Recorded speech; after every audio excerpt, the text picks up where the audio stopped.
Hello, hello, hello! Magandang araw sa lahat ng Sagittarius. Okay? Maraming salamat. Ako nga pala si Mystico Moreno and welcome to my YouTube channel kung saan babasan ko kayo ng Tagalog love reading using tarot and oracle cards. So maraming salamat sa pag-tune in sa aking channel. Actually, this is my first ever collective reading for Sagittarius. So, sana mag-resonate sa inyo itong reading na to. As a reminder, if the reading does not resonate, huwag niyong pilitin, okay? It means na hindi para sa inyo itong reading na to, okay? Or just take what resonates. Kung hindi talaga, kung wala talaga, so, hindi talaga para sa inyo. So, abangan nyo na lang yung mga susunod pang collective love reading for your sign. Okay, so, sige, simulan natin. So, for this reading, so yung first deck will be the overall energy of the spread of the reading. Then, itong tarot deck, I'll use to provide details sa ano ba ang kaganapan sa inyong love life para sa buwan ng Pebrero, buwan ng mga puso. And these two oracle decks is for the advice of the universe. Sige, tabi muna natin sila. Okay, let's see ano bang overall energy para sa fellow fire sign na Sagittarius. Okay, kasi yun na, araw ng mga puso ay malapit na. So, tingnan natin. Okay. So, na-pre-shuffle ko na siya. Pero basta balasahin lang ulit natin. And habang binabalasa ko, tulungan nyo naman po ako sa pag-grow ng aking YouTube channel. So, please hit the like and subscribe rin kayo para updated kayo sa mga susunod pang love reading. And kung hindi man mag-resonate itong reading na sa inyo, kasi nga collective reading siya. So, ibig sabihin, nasasagap ko yung maraming energy ng lahat ng Sagittarius. Okay? So, kung gusto nyo ng personal reading, pwede rin naman. Iwan ko yung details sa description mamaya. Okay? So, comment lang din kayo kung nag-resonate yung dito. So, let's see. February 1. Let's see what's the overall energy. Time to rekindle.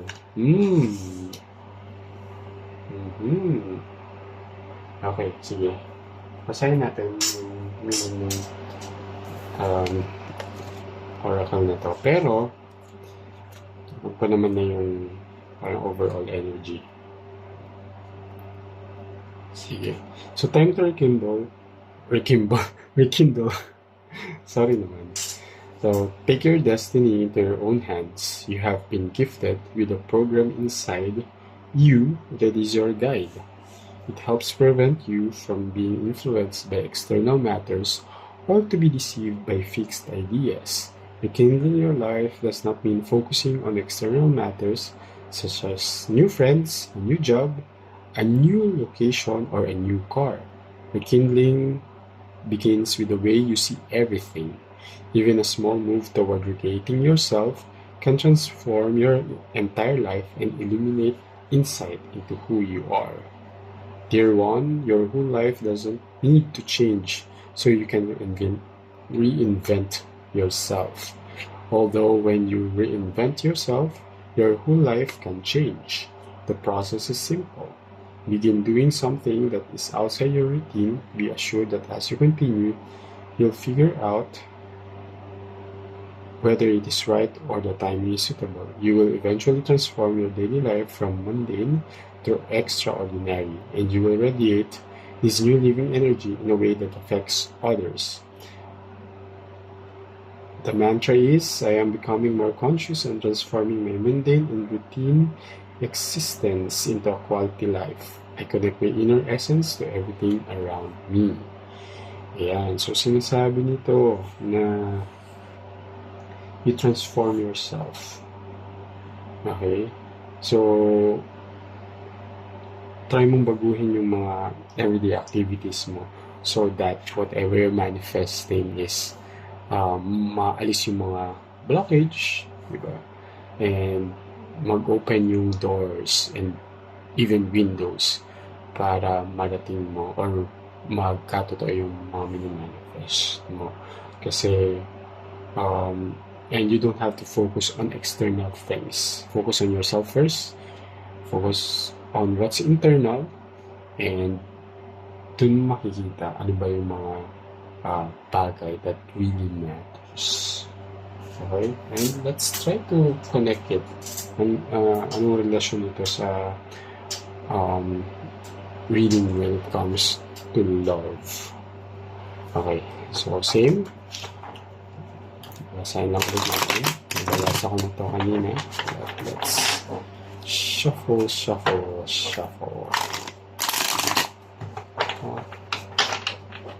Ano bang masasagap natin para sa fellow fire sign?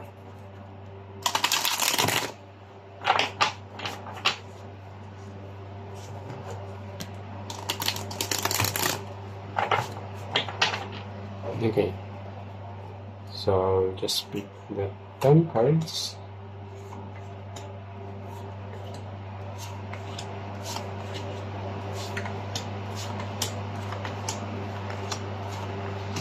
Let's see. First card, Knight of Swords. The Hermit. Virgo energy. Queen of Coins. Seven of Wands. Three of Wands. Seven of Cups. 7. Oh, 10 of Wands. Knight of Coins. Ace of Swords.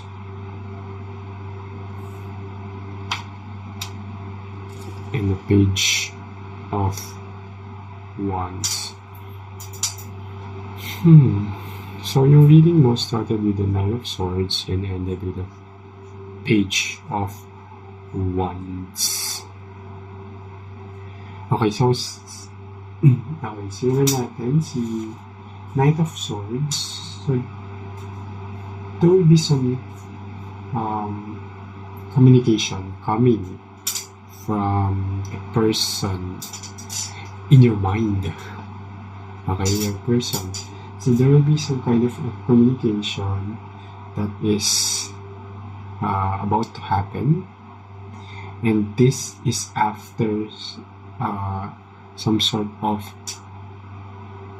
reflection. Okay?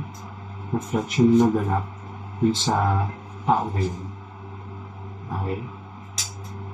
So, yung person mo,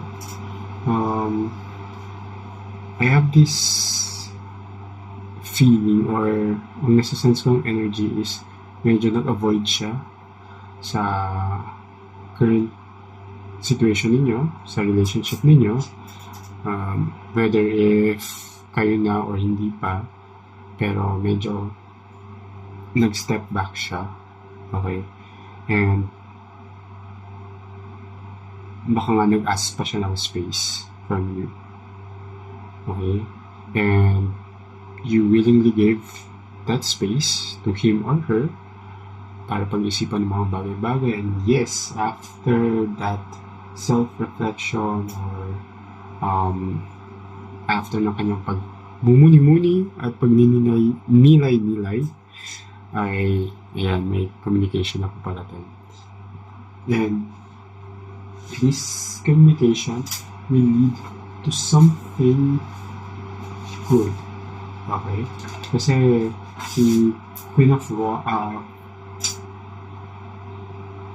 Queen of Coins is a card of prosperity and comfort.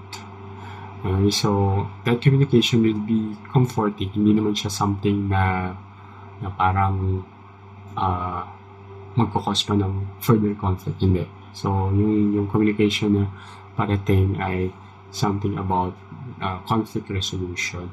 And it is confirmed by the Seven of Wands, which is overcoming challenges. Okay? And having some, alam mo yun, parang mag-explain yung tao na yun sa'yo.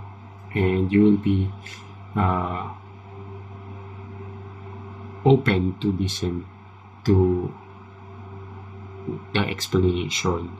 Okay? And then, tapos may, nandiyan yung Three of Wands, which is a card of romance and freedom. Parang magkakaroon ng pagkakaayos nga. You'll be free from the conflict, and romance will continue. The romance between the two of you will continue. However, again, okay, kaso nga lang, okay, merong hindi pa decided talaga.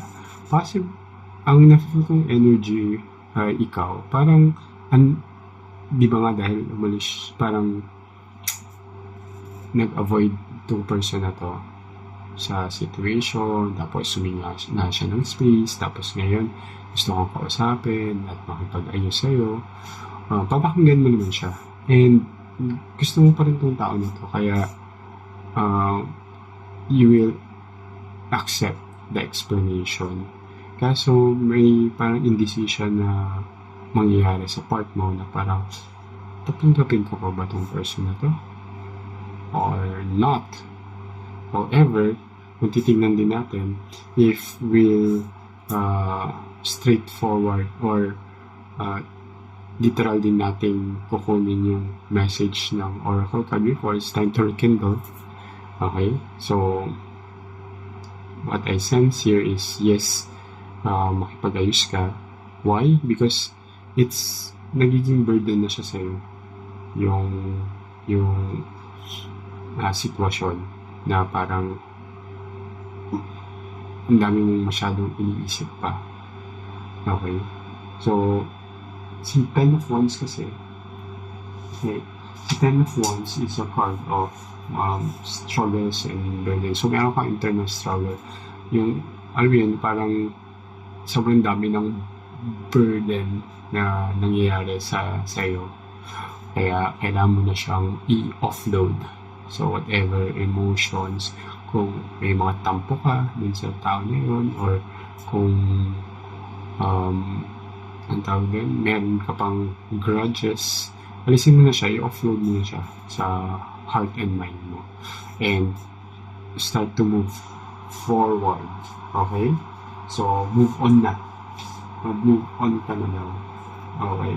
So, because night is,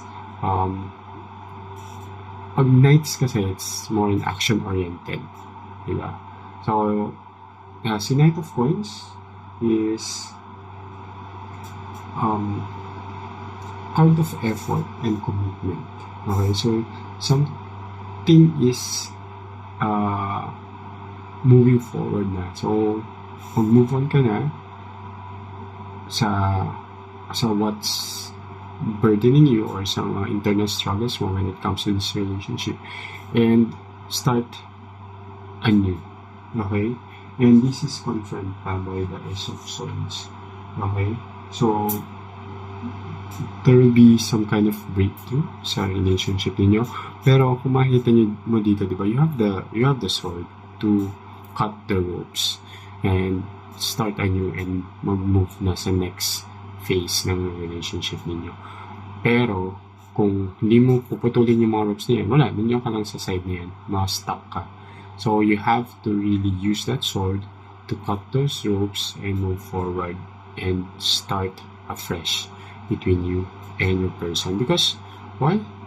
It's here, the Page of Wands. Page of Wands is a fresh start. Okay? So, double confirm lang niya. Kailangan mong gumawa ng action. Okay? Take the action to move forward and start anew. Because sa kabila ng mga ropes na yan is a fresh start between you and your person. Okay, nag-reflect naman na yung tao, and I can sense naman na valid yung explanation niya. Okay. Sa relasyon kasi, di ba, you have to always put yourself on other people's shoes. Di ba? Tingnan mo, have more empathy. Kasi pag may empathy ka, mas magigets mo kung bakit nagawa ng tao na yun yung ginawa niya, or bakit nasabi ng tao na yun yung sinabi niya. Okay? It may be hurtful, pwedeng na-hurt ka, pero it doesn't mean na hindi valid din yung nararamdaman mo, pero possible din na valid yung naramdaman din ng other party, bakit niya nagawa or nasabi yung mga bagay na yun. Pero nag-reflect na nga siya. And I can sense naman na this person is feeling sorry about it. That's why he or she is coming towards you. Sa tarot, wala namang gender. So, I can sense that he or she is coming towards you to communicate and explain things after some hiatus when it comes to your relationship. And then, ma-overcome na yung challenges na yun. However, yung indecision na to accept is on your part. Pero, alisin mo na yun. I-offload mo na yun yung mga doubts mo when it comes to this relationship, and move on na sa nangyari sa nakaraan and start anew. Let's see what would be the advice from the universe. Okay? So, okay lang yan. I mean, sa lahat ng mga relationship na ganyan, diba? And buti nga, bumalik. Diba? At mag-explain. Diba may mga iba kasi na bumalik nga, tapos parang kala mo walang nangyari, or hindi na nga bumalik at all to explain. Diba? You're left hanging. Pero this person is coming to you to communicate and explain, and pakinggan mo lang. Diba? Pakinggan mo, i-assess mo, and if you also want to explain, then kung bakit mo ito naramdaman, or ganyan, or be open. Communication is the key sa lahat ng relationship. Diba? So, kasi the more open you are, I mean, both of you are, diba? Mas madaling pag-usapan, mas madaling ma-resolve ano man yung issues or conflicts sa relationship. Okay. Oops. Okay, so let's see what's the advice of the universe. Aspiration. And tingnan natin ano yung supporting card for the aspiration. Pero check na rin natin yung ayan.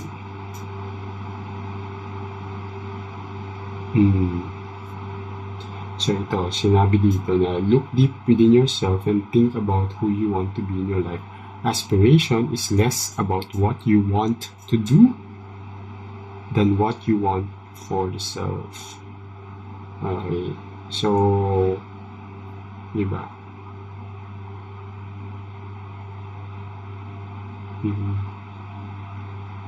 So, ano ba yung na-aspire mo talaga? Diba? Kung gusto mo yung tao, huwag ka na magpatumpik-tumpik pa. Boom! Panis. Charot lang. Okay, so, ayan, tingnan natin yung supporting card for the aspiration.